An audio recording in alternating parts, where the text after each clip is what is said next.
the gospel, we can look at, and I'm going to, from one particular point of view.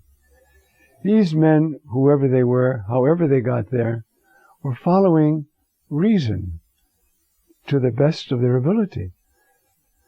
They presumed these stars were saying something, Jupiter and Saturn, and they followed it.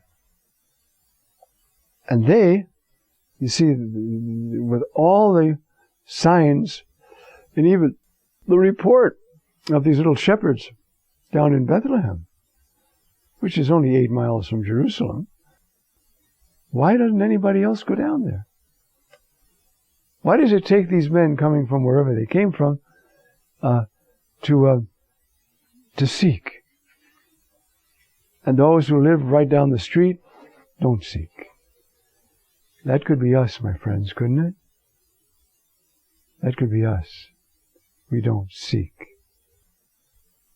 And so, this text, you see, is a text of the patron saints of seekers.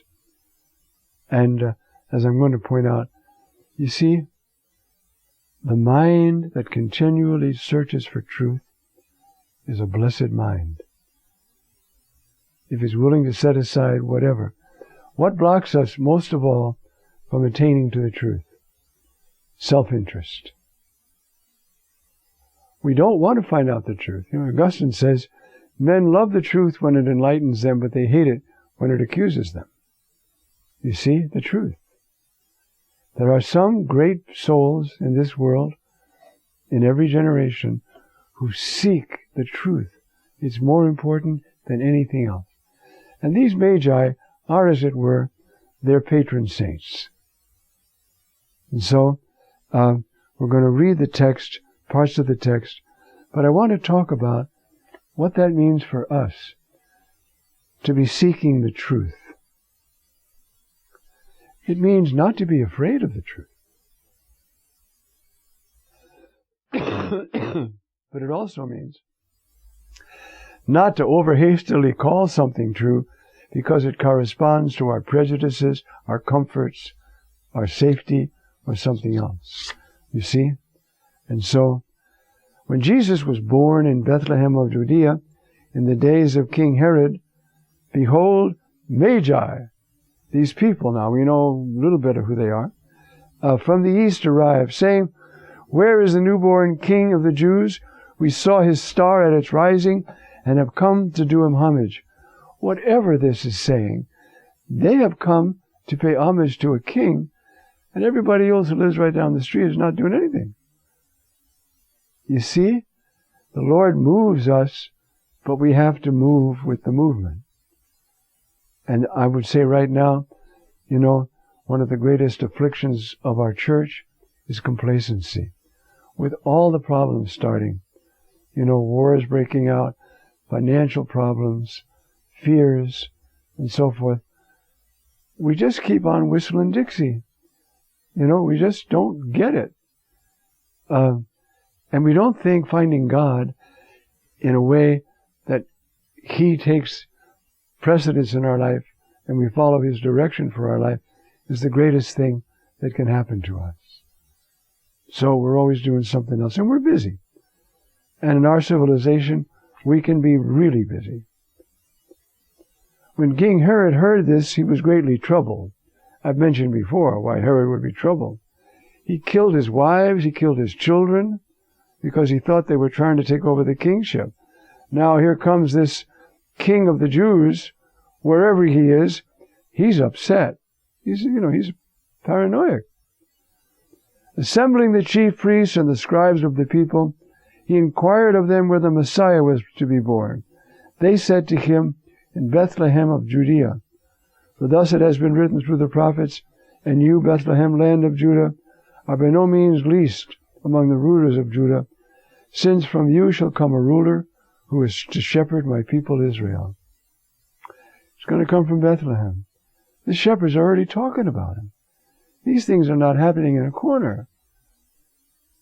And yet, people are too busy to walk the 8 miles to Bethlehem to take a look. Now, Herod's willing to take a look, but he has his own agenda. You see? So Herod called the Magi secretly and ascertained from them the time of the star's appearance. He sent them to Bethlehem and said, "Go and search diligently for the child. When you have found him, bring me word that I too may go and do him homage." That is really evil. That is evil. To say I'm going to do homage to this king, the Son of God, what I really want to do is kill him. So it starts here.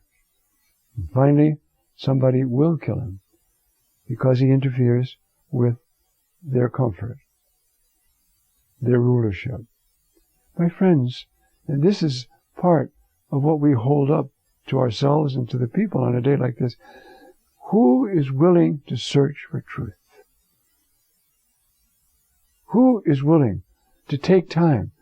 You know, it's most men get up in the morning, gobble down breakfast, drive, work all day, come home, hardly have any time for their children. When are they going to read? They've got to find time. They've got to find time. They've got to use their mind. In the parish I help out in, you can tell those who are reading and those who aren't, just from the tenor of their conversation, just from the questions they ask, the remarks they make. Seeking, you see, is important. After their audience with the king, they set out, and behold, the star that they had seen at its rising preceded them until it came and stopped over the place where the child was. This is baffling, because stars are way up. How could you tell it was stopped?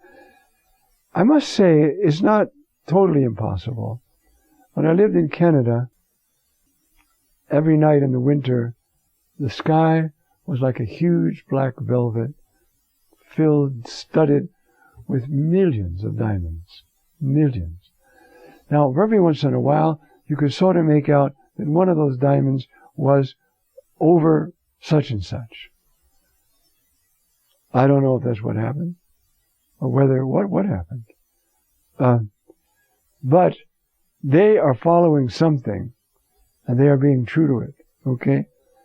So they went, and entering the house, they saw the child with Mary, his mother. They prostrated themselves. Who told them to prostrate themselves? How did they know? You see faith starting to burgeon in them. Yes, he's a king. They'll prostrate before a king. But it is more than a king. They opened their treasures and offered him gifts of gold, frankincense, and myrrh. Do you remember what they offered in the Psalm? Remember? They offered him gold and frankincense. So maybe they offered him 50 things. But Matthew would pick those two so you'd see the relationship and the fulfillment in the Psalm. And myrrh, which is for burial. So now they've honored him. Now where are we today in the church? Can we lead people? Every once in a while you meet somebody, usually a physicist, because they're grappling all the time. I think many of you must have seen this film. What was the name of it? Expelled. Did you notice the anger, the venom against those who were saying, what about thinking that there might be something to this intelligent design? Why don't we follow it? They can be dismissed and have been dismissed even from tenured positions because of this. They're being punished for trying to search out the truth. Because if there is an intelligent design, there's an intelligence. And I'm not God. And I can't stand that. For two reasons. I want to be God, and two, I am frightened. I don't know him as merciful. I am frightened. So many of the great men of science and psychiatry have had recourse to the occult. to protect themselves from these forces they can't control, and maybe this force they can't control. And so they have recourse to Zoroastrianism, to all sorts of New Age, to cultivate forces. Why? Because, you see, if I'm all alone in this world, even after I've said there's no intelligent design and there's no intelligence, now I'm totally all alone. I can't stand it. So I look for some kind of power to protect me. I've talked to these men. I know that this is what they do. You can't stand in this universe all alone. It's too big, and your mind is too big. And you're not going to stay there, happy with your little physics problems. Your mind is too big. So you see, in a way, the church is the star. Are we burning brightly? Are we attractive? Do we win people over by our courtesy, by our intelligence, by our courage? You see, what are we doing to be a star, to bring people? You see, as John Paul II said, faith which does not become culture is a faith which has not been fully received. I'm going to give you the exact quote. It's right here. You see? No, it's not there. It's somewhere else.